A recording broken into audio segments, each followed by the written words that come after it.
Hello everyone, welcome back. There are many ways to make our practice more effective. For some of us, it might be to simply slow down a bit. For others, it might be to take on fewer things at a time, or even just to simply find the time to practice a little bit every day. But if you are taking care of that, here's a little trick you can use to make your scalar practice, so when you practice your guitar scales, much more effective in pretty much the same amount of time. When practicing scales, most people will play them linearly. They're focusing on memorizing the scale.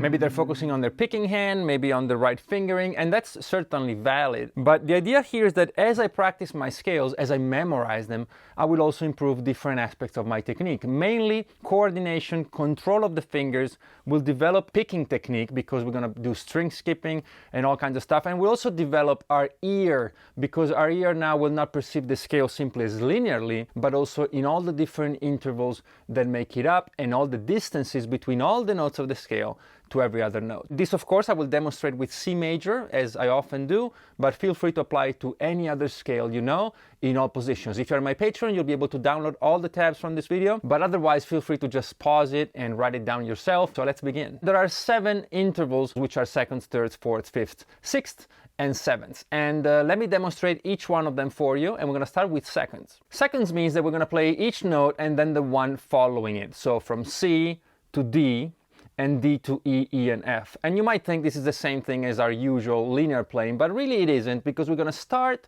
from each degree of the scale an interval of a second. It's much easier done than said. So we're going to start from the first note C and follow it with the second note D.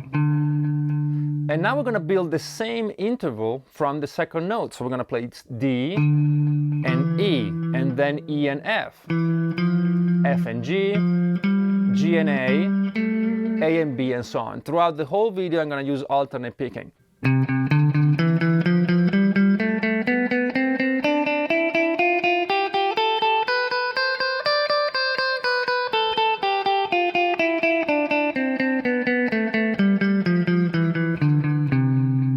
After this, we're going to move up to thirds, and now you'll start getting a feel for what intervals actually are. Because now we're going to take the first note, C, followed by the third note, E, right? C and E, root, third. And then we're going to build the same interval from the next note, which is D, F, and then the same interval from the third note, E, that goes to G. And now thirds will sound like this.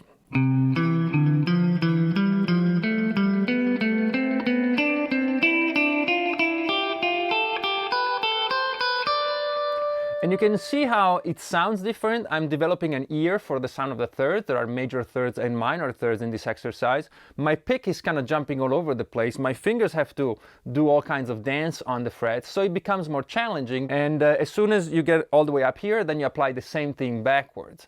So you go down a third,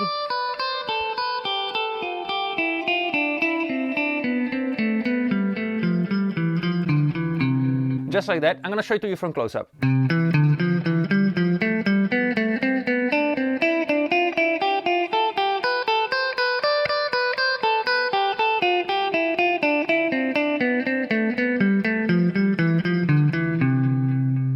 Next up is fourths, so from the first note C, I'm going to jump all the way up to F, which on the guitar is an uncomfortable spot, right underneath it on the next string.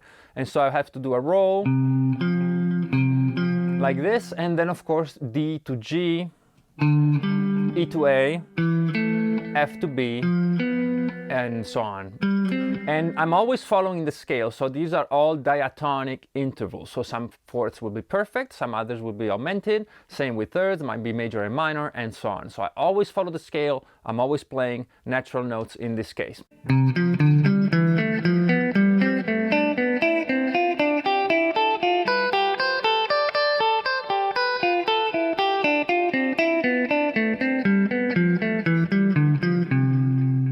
And then you might have guessed it, we move up to the fifths, and the fifths are a whole way up from C to G, D to A, E to B, F to C, and so on. These are again extremely useful. You'll be able to apply them in all kinds of situations, even rhythmically or fingerstyle. It's really endless, and they sound like this.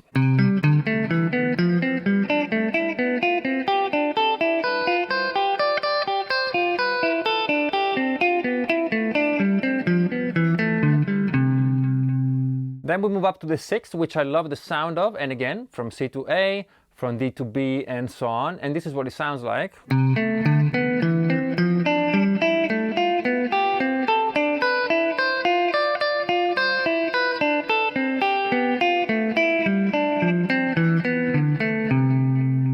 And again, you can see how complicated it gets for both the left and the right hand. And this, of course, is extremely beneficial for your technique, but also for your musicianship. And finally, we're going to move up to the sevenths. So from the root to the last note, B, so C to B, D to C, E to D, and so on. Quite a few jumps here, and it gets shorter, of course, because we run out of strings much quicker, but still extremely useful. And here it is.